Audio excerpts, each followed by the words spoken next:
Alright, and we're live. It's meme time. We're just taking some time to talk about meme ideas and stuff. Apparently, Bernie Sanders is the question of the day of whether he's an Obama stooge or not. On meme time. It's meme time.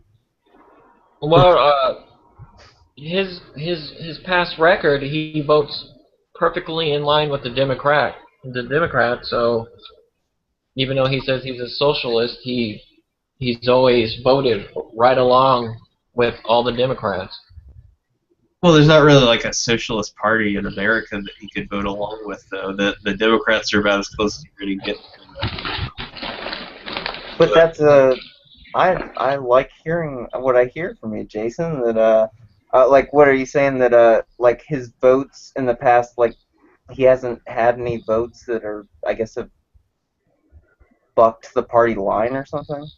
No, he's perfectly in line with all Democrats, proving that all Democrats are socialists. So there's really no difference between the Socialist Party and the Democrats. Oh, okay. I see where you're coming from. So I mean, he's just a different option from Hillary. Yeah, I mean, I would rather like. I feel like he's more. Champ and I have talked about this in the past. I'm kind of. I would like to see. I don't whether it would be great or successful or not. I guess would be up to see. But I would like to see the United States try something more in line of like the Nordic countries like Norway and Sweden with their sort of democratic socialist programs, which I think Bernie Sanders is in support of, and that's one of the reasons why I like him. I think he's more left than what we see from the Democrats to begin with in general. More left than say Clinton would be, and so I would kind of like to see somebody like that get a shot. Well, I mean, I agree that socialism works in Sweden and Switzerland, but it will not work here in America. I don't know if that's true. I feel like it's easier for it to work there. I don't know that it wouldn't work here. I think it would just I think it would take maybe a little longer to get people to come around on it. I think it would probably work just as effectively. I think it would just you would have because there's more of a diverse population here in terms of what people support. I think it would probably take longer for it to get people to come around on it. Whereas with a more homogenous population like you get in Sweden, Norway, and Denmark and Iceland and stuff, it can take root a lot easier there. Well, with such a small population, Yeah, that too. Plus, it's a small population. the only thing is, as Margaret Thatcher says in the past, that the problem with socialism is you eventually run out of other people's money. And if you're Switzerland, where all the banks are headquarters, and they have extreme wealth in Switzerland, they can afford just to give away their money. Kylie, who lived in Switzerland, she was a babysitter or basically a nanny to very wealthy people who just had so much wealth that it was almost ridiculous. And almost everybody in Zurich was that way. In fact, you couldn't live in Zurich if you were not multi-millionaires. So with a country that is basically the headquarter for the financial market of the world, you can afford to be socialist. Mm-hmm. Whereas in America, I don't think it would remotely stand a chance, because us 300 million versus only tens of million in that whole country would suppose a problem. But I mean, Americans have like Americans. I don't think you would have to raise their standard of living all that much higher. I don't think it would be that expensive. And considering, like, would it be expensive? Yes, obviously it would be expensive. I'm just saying, the to raise like the standard of living to Americans to like a more acceptable level like to get everybody to sort of like a middle class level, considering the extreme inequality that we have in wealth just in this country alone. I think we have so many billionaires and 100 millionaires and 10 millionaires and stuff like that. I think that it's actually well within the realm of something that could be done financially, especially considering that also doing that, like getting wealth distributed more towards the lower classes, would probably go a long way towards driving. Uh, I think that would probably benefit the economy a lot more, considering how strong of a consumer-driven economy we have. That would probably. I think that's the thing that would kind of sell it, is that it would probably be able to jumpstart the economy so well that it would work out. Well, how would you propose wealth distribution? Honestly, this is an idea I've thought about somewhat, and I think this is an idea that I think could work. I think you could do it on a gradual basis, building up. But I would like something that I would think would be kind of interesting would be to see around tax time to have a certain amount, like say $1,000 or $2,000 maybe to start off with, given just straight up to everybody everybody who's over 18 in the country, in a form of payment, like a credit card type thing that runs out after about 6 months. So you have to spend it. You cannot save it. You have to spend it over the course of 6 months or so, or something like that. I would be interested to see what that would have effect on the economy or something like that, to have money that everybody who's over 18 gets and has to spend within a certain period of time, whether it be on debt or whatever they want to spend it on, just consumables or whatever. But I think if you saw that worked, and having that being funded mostly from taxing higher, richer people, and then I think that would probably be a very beneficial thing to the economy. I think that it would probably take away some of the debt burden of the lower class and middle class and stuff like that. And I think if that was successful, that you could then start doing that with larger and larger amounts of money going forward. And I think that would be an interesting experiment to see. And I think it's something that you could probably do, as an experiment, starting off with like a small amount of money, like $1,000 or $2,000, and if it's successful, going up. Well, for one, we already do that. Speaking from, I used to be dirt poor, and everything I paid in taxes, I got back, plus a couple thousand. So I actually got more than I got paid in, because I was married with a child, and our income was less than probably $10,000, $15,000. So we were well below the poverty line.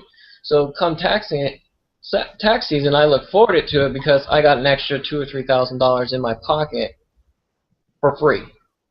And then, of course, I was only 18, 19, 20, somewhere around in there. And we would spend it and basically upgrade our thing. I think one year we bought a computer. So, first of all, poor people, they don't pay taxes. Only the middle class and the wealthy pay taxes. The ultra-rich can afford lawyers to get around taxes. So that 1%, they don't pay that much taxes. It's really, the tax burden is really on the middle class and the upper middle class. As like me and Champion just got out of pharmacy school, and we have the income bracket above $100,000, we pay $30,000 in taxes, which is completely ridiculous. Because there's some people not paying any taxes. In fact, they're actually getting more money than they paid in.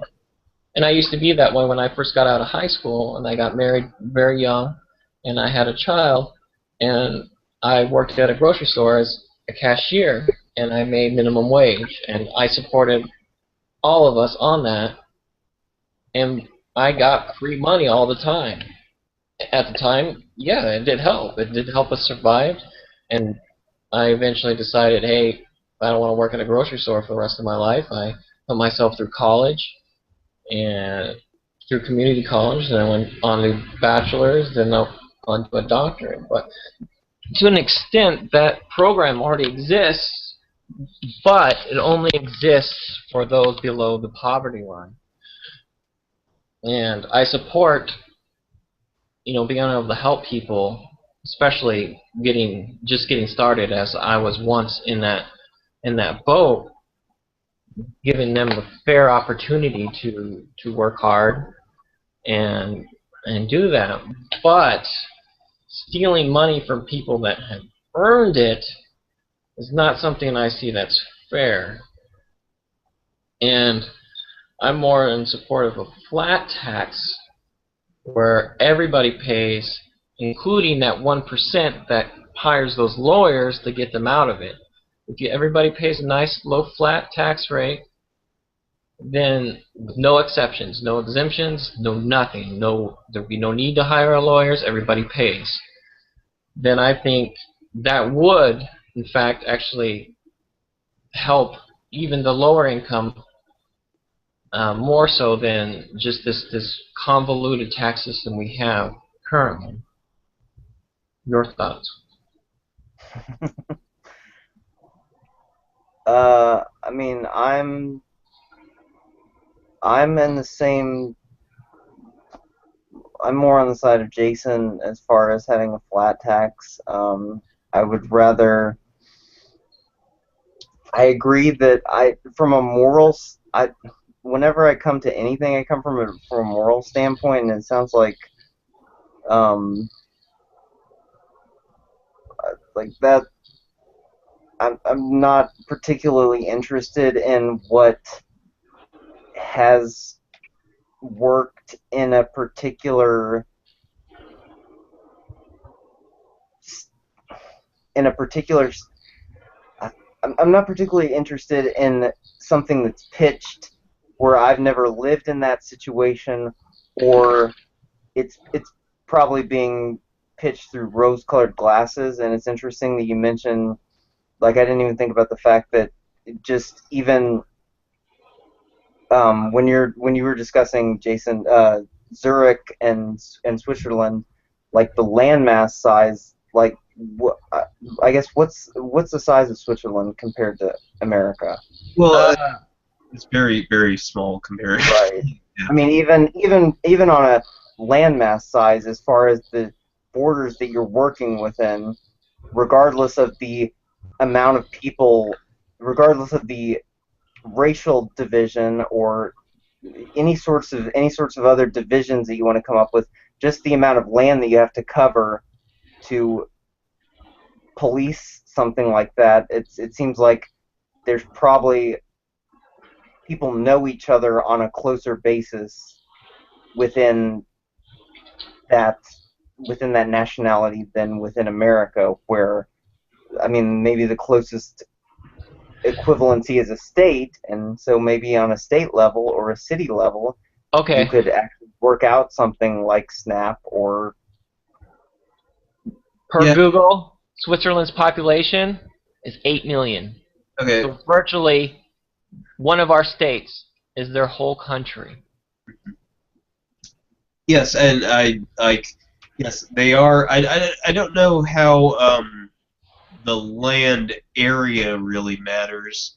The population does, obviously, in terms of what, like, how many people you're trying to get on board with it. I don't know why the land the amount of the land area, as Champ was saying, would make a difference, whether it's a lot of land or a little bit of land. But yeah, I mean, you could certainly do it on a smaller, more local level. I think that places, like Iceland has like a population of like 300,000 people. So it does have the benefit of being, that's smaller than like Austin, where I am in, and stuff like that. It does have the benefit of having a population that probably knows each other and cares about each other, even more so than like we would normally think about other Americans, which probably makes it easier for them to implement those types of programs. But again, it's something uh, I I don't see how. I think that's kind of like an excuse of like, you know it's not easy, so let's not do it type of thing. No, I'm not saying we couldn't try it. Like, I actually made a post. Like, what I was getting at is I made a post. I don't remember actually what it was specifically referring to, but it was basically trying some sort of large scale, wanting to institute some sort of large scale movement by fiat all of a sudden. And my basic it was something about senators wanting to pass some new the Senate wanting to pass some new bill. And my argument was, okay, we'll try it on a small scale first, just like any research laboratory, any uh, uh,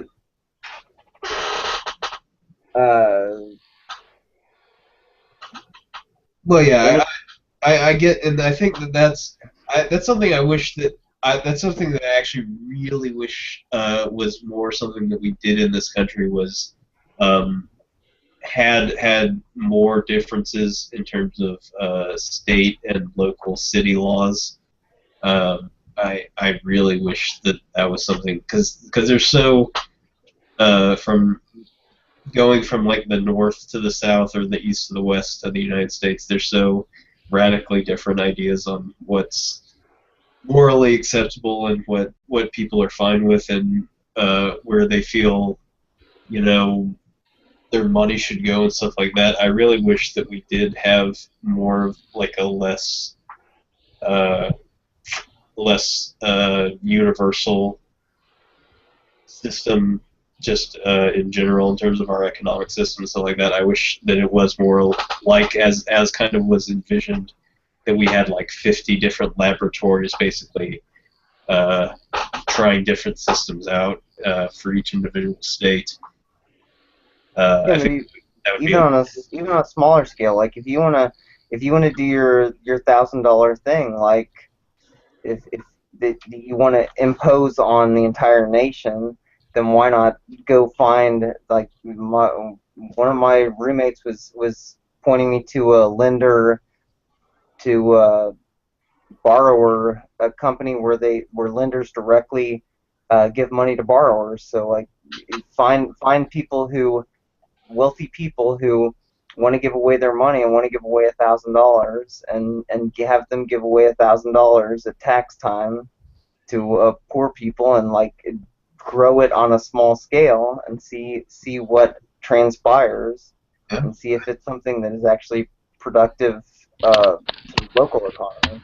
Yeah, I mean, it would be nice. I think the only thing there is that the only thing that probably would stop that is it gets kind of difficult, because you still have people who can very easily go to a different city, or you could have people who could go, like, if a bunch of people are really poor and they go, oh, I hear that a bunch of rich people are giving away money here, let's all flock to that city or something like that, and it can skew the experiment. I think that's the main problem that you're going to have. But yes, I would like to, if there was a way to maybe do that, I definitely would love to see that sort of type of thing happening across our country. I just think it's kind of like take Las Vegas as an example.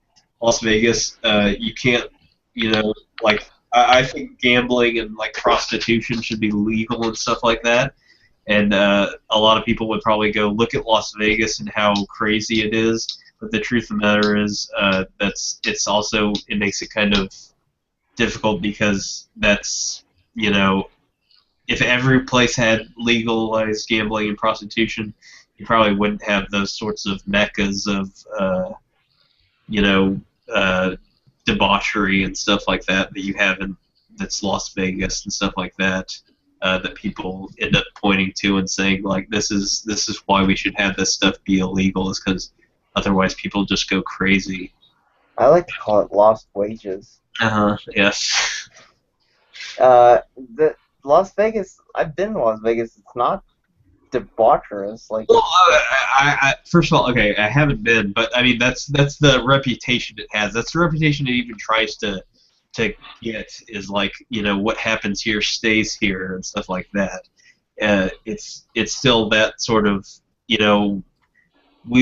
like whenever like stuff like gambling being legalized is brought up as a question, it's almost always shot down because of the massive amounts of crime that comes associated with it. And I think that again you have to bear in mind that if you do something on a small scale like that, as opposed to a large scale, yeah, it's kind of cool to tinker around with it and have that sort of laboratory, but it also it's gonna be affected by the fact that then all of a sudden you're gonna have this one little area where people can flock to and kind of see the result. Even on a larger scale, that's what people have a problem with as far as the Mexico-U.S. border, is that there's the idea that if you come to America, you'll have a better life, and so people are, and we're because of the drug war that we've imposed, are destroying Mexico, basically making Mexico let corruption run amok. People are trying to get out of Mexico and get into America, and by our own fault. And so, yeah, even on a larger scale, yeah, you're right, that will happen. If you impose something in one place and allow, not even anarchy, because it's the corruption in Mexico, like we're basically helping to support, we're helping to back up, like, then yeah, you're gonna have people trying to get out of the hellscape that we've created in Mexico to get into America, where we try to keep all the hellscape out. Yeah. Well, prostitution and gambling happens in all 50 states. It's just illegal in some parts, but it still occurs. And when it's illegal, it creates violence. Mm-hmm. So prostitution, sex is legal, and selling is legal, as George Carlin put it. So why not selling sex? Mm-hmm. And the same thing with gambling. It's long as it's on an Indian reservation or Indian supported, it's perfectly legal. Legalizing that all across the 50 states would destroy Las Vegas, but it would, I think, actually reduce crime, because it would make it, take it off the black market. Just like the drug war has created criminals, whereas if it were legal, it would basically destroy the criminals, because you wouldn't have to buy it on the black market. You could just buy it. Yeah, and it also kind of spreads it out a little bit. Even with like Las Vegas or cities like that, like Atlantic City having higher crime rates associated with gambling and prostitution, it would probably not be as bad if you kind of spread it out more evenly. You wouldn't have as much, again, sort of like people coming together to have like a wild weekend, crazy weekend, or something like that. I think most of the crime rate due to those cities is all drug based. Um, as Champ is pointing out, it's basically the drug war that's has created the vast majority of crime in this country. Um, basically, a modern day prohibition on things like marijuana, cocaine, crack, and heroin have created this massive violence, especially in inner cities with urban gangs fighting for territory to the right to sell drugs, especially in Chicago, where young black men basically murder each other for territory rights and to be able to sell drugs on that corner versus a different gang coming in killing those young men to be able to sell rights. When I growing up in Southern California, we saw this with the Mexican gangs where they would fight with each other to rights to sell drugs in Pacific areas. Your thoughts? Yeah. I have always been very vocally against the drug prohibition in this country. I think it's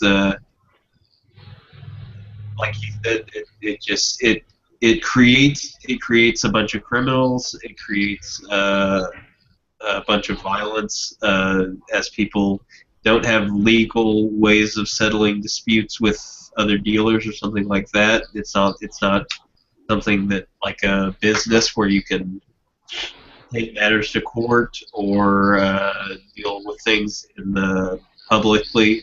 You just go out and you end up having to shoot them, and then other people know that, so they need to get guns that shoot more, and it just spirals out of control. I think that the drug war is probably, if I was going to make a list of things that are detrimental to this country, it's probably at the top or near the top of the list. Something that just absolutely needs to be repealed as soon, like be done with as soon as possible, I think. And I agree. Imagine the dent that would put in the prison and industrial complex that are lining Hillary Clinton's pockets currently. And Joe Biden, who probably is going to make an announcement to run, it was very important into the drug war back in his younger days. A lot of the stuff we currently do is actually Biden worked on. Oh, And I really? Yeah. honestly, I I honestly think Biden's going to come in and knock Hillary out. Really? Yeah, I mean, he's going to swoop in. Because Hillary, with all this stuff, it's just going to get worse for her. The I mean, email yeah, she's scandals. like toxic. I don't see any way that I know that she has the name recognition, but she has so much toxic baggage. I don't see how she could get elected I think, unless Yeah, I don't I her think, name either. is really that powerful. I think her name's gonna carry her. If I had to bet on who's gonna be president right now, I would say it's gonna be Clinton just on the name alone. I think Biden's going to come in. He's going to knock Hillary out, and he's going to swoop it all the way unless the Republicans can get their shit together. I don't know, Jason. I don't know how much you heard before you were able to get on, but my personal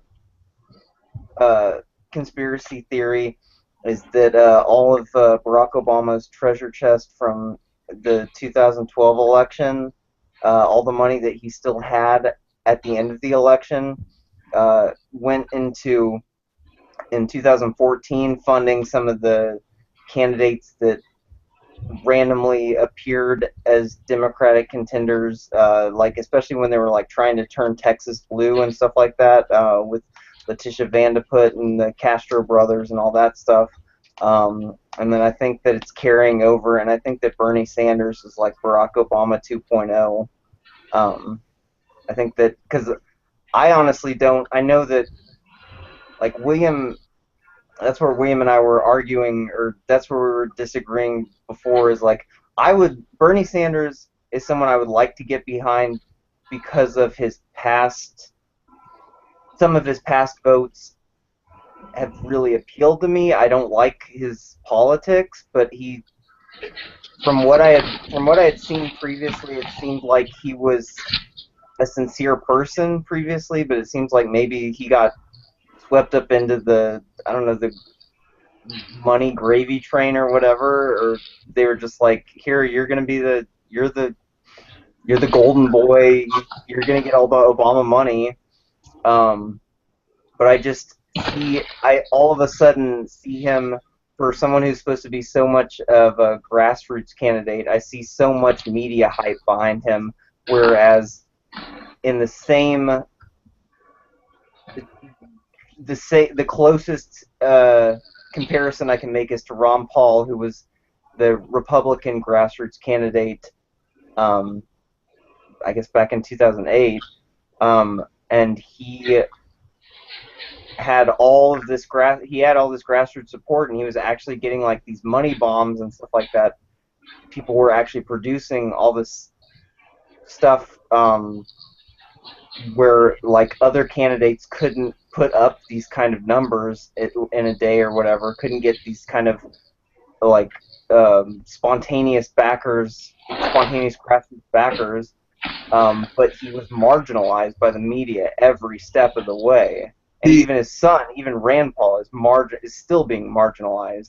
Well, first of all, I'm not as big a fan of Rand Paul as I am of Ron Paul. Rand Paul doesn't seem he seems to be more of a politician, I guess is the way that I would put it. He seems like on one at one point he'll seem like he is kind of like going along with his father, and then at the next point he'll just say whatever talking point he needs to get ahead. But I feel like one of the things that I think there's a similarity between, like you were saying, between Bernie Sanders and Ron Paul's campaigns, and I think the main difference that I think uh, for you it seems to be like a conspiracy thing that I'm not really buying into quite as much is probably that, again, like I kind of said earlier when we were talking before, that you have like a big push of young people who are wanting Bernie Sanders, and I think that was always one of the things that I heard a lot with Ron Paul is even people who were kind of like, he seems really genuine and stuff, but he maybe wasn't as liberal as they would want them to see. And I think you're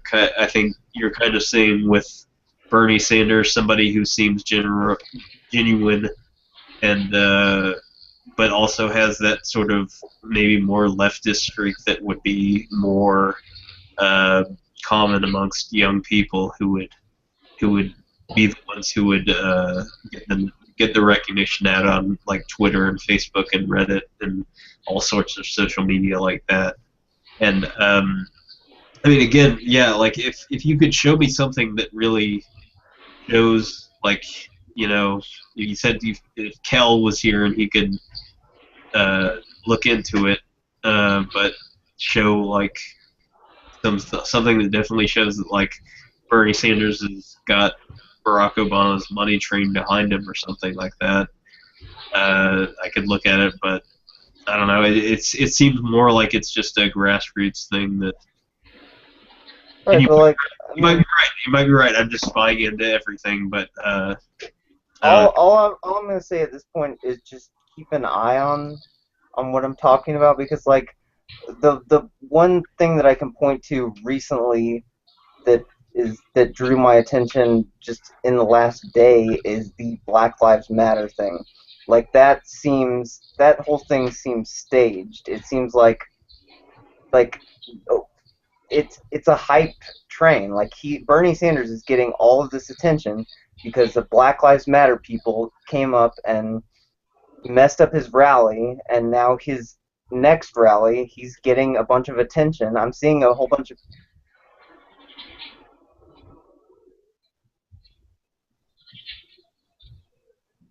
You you lost power for a second, but I still see it. I lost power. Yeah. That's not weird at all. That my house just lost power. Anyways, but the Black Lives Matter thing, um, I'm seeing all this attention. Like there are a ton of people on my feed of people I've recently made friends with who are kind of like more left leaning, who are talking about how Black Lives Matter interrupted the Bernie Sanders thing. Like he's getting a bunch of hype about that. Well, I mean, that's I I don't know if that is a plotted thing like you think it is. I guess maybe it could be. I don't know if it is. If it is, Nothing in politics is on accident. well, I know, but I mean, you still could have just. I think the thing that does seem kind of suspicious about it is the fact that they didn't just take them away immediately, which you would kind of suspect. You would kind of normally. Well, then he would be against black people if he did take them away immediately. I know. That's the thing. That's the thing that makes it so difficult. Is like you would normally expect them to just haul them away, but then he would look bad. So That'd be something that Hillary Clinton would do. Hillary Clinton would haul him right out of there. I know, and so that's the thing that makes it kind of hard to know. There's so many. Yeah, but you could look at it this way, this way, this way, this way, All and that's right. why it's hard to say like, yes, I definitely think that this is just you know puppets on a string, manipulation of the media going around and stuff like that. It's really hard to pinpoint it because you can look at every situation and kind of go, but they should have done this or whatever. And so if I just look at it just looking at it face value, it looks like it was a bunch of kids who, to me, didn't really just wanted to say something and didn't really have a great idea of what they wanted to say or when they wanted to say it, and they just picked Bernie Sanders' rally, which probably wasn't the best avenue to argue this, because he's probably one of the candidates who's better, who would do more for them, and they just showed up at his rally and kind of made themselves look bad. Well, by doing more for them, they would, as a socialist, they would increase social programs, but that doesn't help anybody in the long run. What helps people in the long run is giving them their own means to succeed, which is sort of the foundation of the Republican Party. It's you work yourself. Nothing's given to you. You work. You earn what you have. And if I hope Bernie Sanders gets the nomination for Democratic Party, because that almost guarantees they'll lose. Because no one in their right mind is going to vote for a socialist on a federal level, and if they do, then they're living in the wrong country. I don't know. I think if Bernie Sanders, I think the Republicans aren't going to win this election. Pretty much, no matter who. I don't think the Republicans have anyone who's really a contender as far as I've seen. I don't know that they have much of a shot. This is part of it, is that I think Hillary. The reason why I think Hillary is going to win is just because I think she's the only one that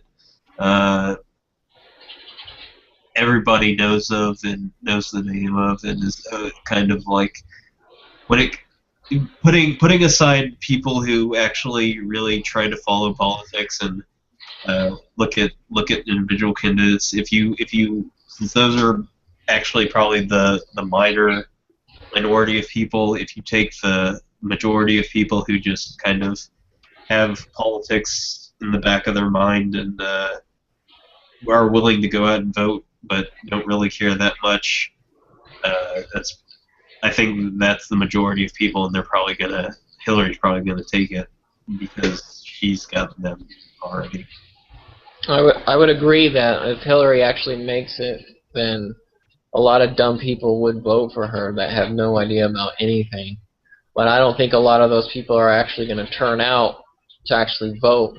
They say, yeah, Hillary, but they're not going to actually show up to the voting booth. They're not motivated. I don't think Hillary will make it just because the huge amount of scandals that are going to just plague her.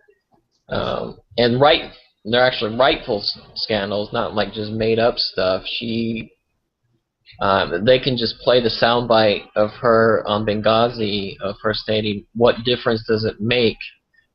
over and over and over on a commercial, and that would doom her because she was saying that in reference to someone being brutally murdered at her own fault because she fucked up.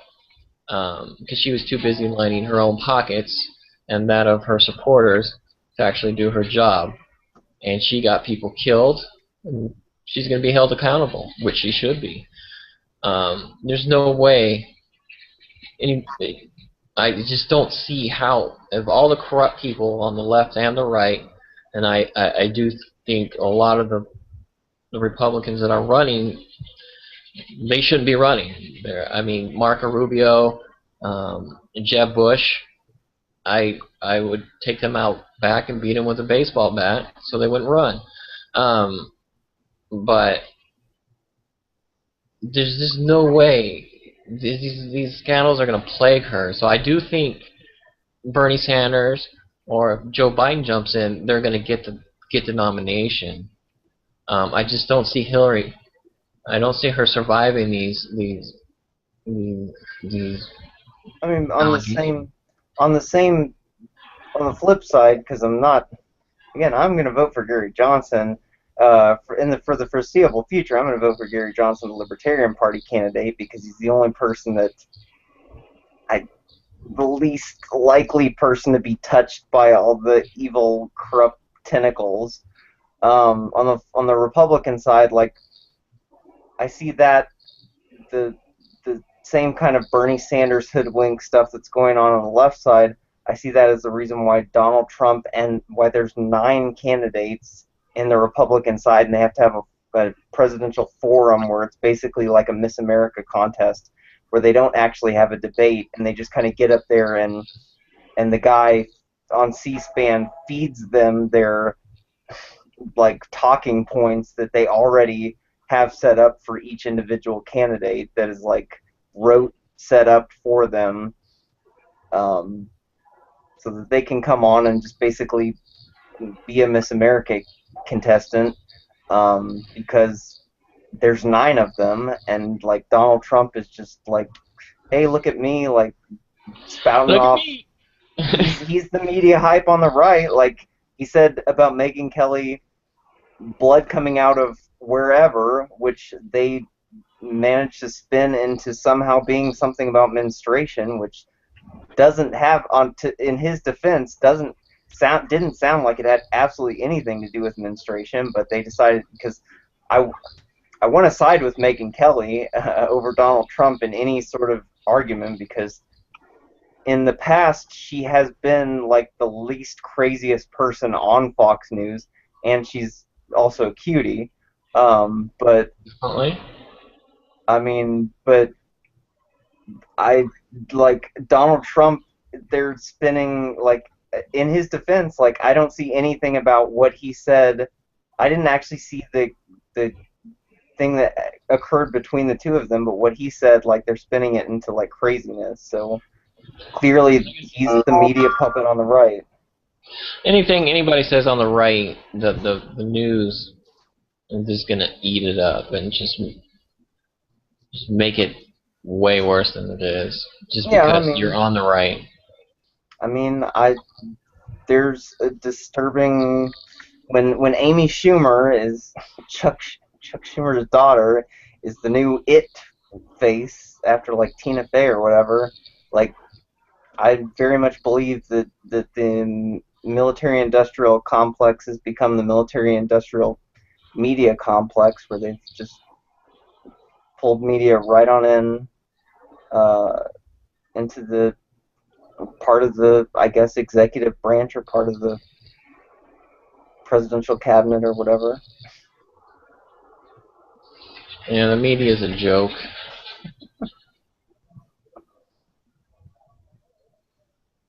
Yeah, that's all I'm saying is, like, right now I don't really want to vote for Republican or Democrats because Rand Paul's the only candidate I could even stomach on the right, and he is, like William said, he seems like he's a politician, which, I mean, I don't know. Like, I wanted to side with him. I wanted to give him the benefit of the doubt, as far as, like, he's just playing the game better than his dad did, um, to try and actually get elected, and maybe he would actually do some good. But, like, when he went after, oh my God, what's her name? When he went after the Media Roots journalist, Abby Martin, and basically, like, attacked her because I mean, she kind of, like, sideswiped him, but he basically attacked her and, like, went after her press credentials. Like, that looks really bad for him as far as me wanting to try and get behind him. That's kind of the thing. Rand Paul's probably the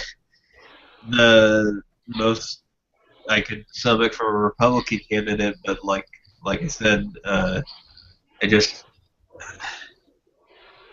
he's he's not his dad. I would say that's for sure, and I feel like I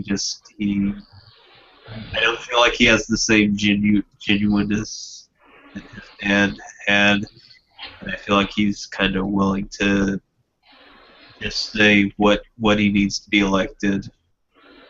The only thing about his dad, though, his dad was completely unelectable. There's no Yeah. way Ron Paul would ever win anything Okay, because I mean, he was labeled as a quack. Everybody, the left, the right, he's a quack. And some of the stuff he did say was freaking crazy. I love Ron Paul as a libertarian to death, and I would definitely vote for him, but there's no way anybody in their right mind would vote for him outside the small sect of libertarians. Rand Paul is a more sugar-coated version of that. He does play the game. He doesn't play. I don't think he plays it well enough. He's not. He doesn't have the personality like Barack Obama, where he can just sweet talk his way out of everything and just blatantly lie to everybody. But I mean, Rand Paul is my guy, and he's the one I want to get the Republican nomination. I know for a fact he's not going to win because the Republicans are not going to let a libertarian-leaning candidate get that nomination.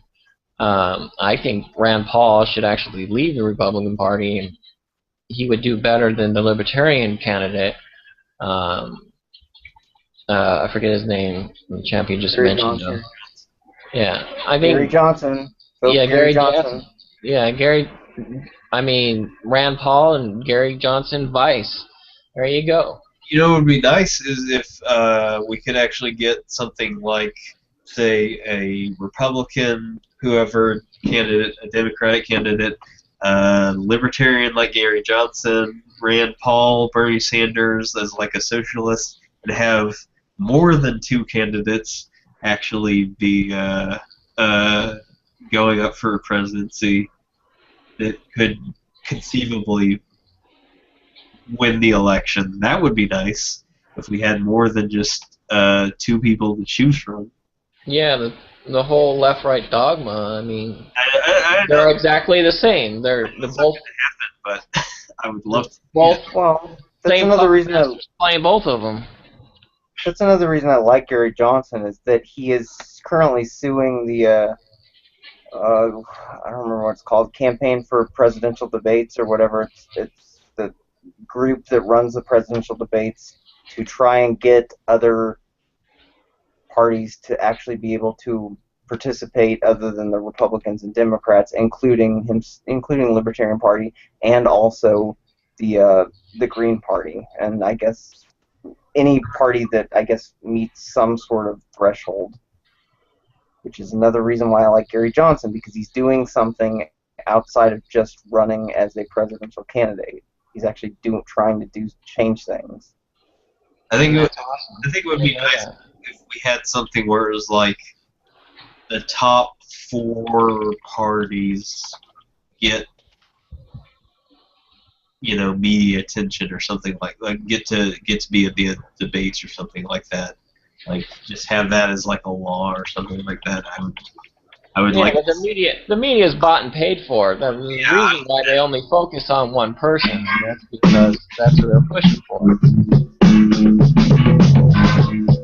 What is that? Not me.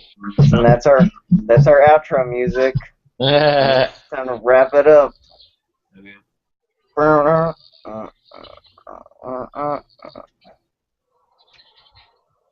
I mean, I think we've come to a probably a good stopping point for the evening. So I don't think we're gonna sway anyone one way or the other. 72 hours In sale. 1 hour, however long this has actually run into. Sitting as far as being Republican or Democrat or Libertarian or I guess Green, although why would you want to force your beliefs on other people? I don't understand it. You want to convince other people about your beliefs, show them in a small scale that it works, and then expand from there. That's why if you're selling freedom, there's no way you could be wrong. That's why the Libertarian... I don't understand how the Libertarian Party's not bigger. You're selling freedom. Because it doesn't work for any of the people in power. It doesn't make people rich. Yeah, people in power don't stay in power if you give other people chances. If you get rid of intellectual property and you get rid of copyright law and you get rid of all the stuff that keeps all the stuff that's firmly entrenched and allows them to sue other people, any new startup out of business, then it doesn't work in their favor. They don't get to stay in power any longer. Well, I mean, pure libertarian ideas, they're not going to work, and so they would have to compromise in some way. So if a libertarian did win, obviously he could not dissolve intellectual property, because even though China doesn't recognize any of our copyrights and steals stuff on a regular basis, but there would have to be at least some kind of transition period, or at least maybe reducing the copyright length. Right, but when the current trend is going towards increasing the copyright length, I agree with you in that I just want to work towards scaling things back in any way, shape, or form. Yeah, it'll have to be done incrementally, but I would love to see that happen. All right, I think this is a good wrap up point. I'm gonna stop the broadcast. It was meme time. They shared meme times. They talked about the meme times, but they forgot about the meme times. Yeah.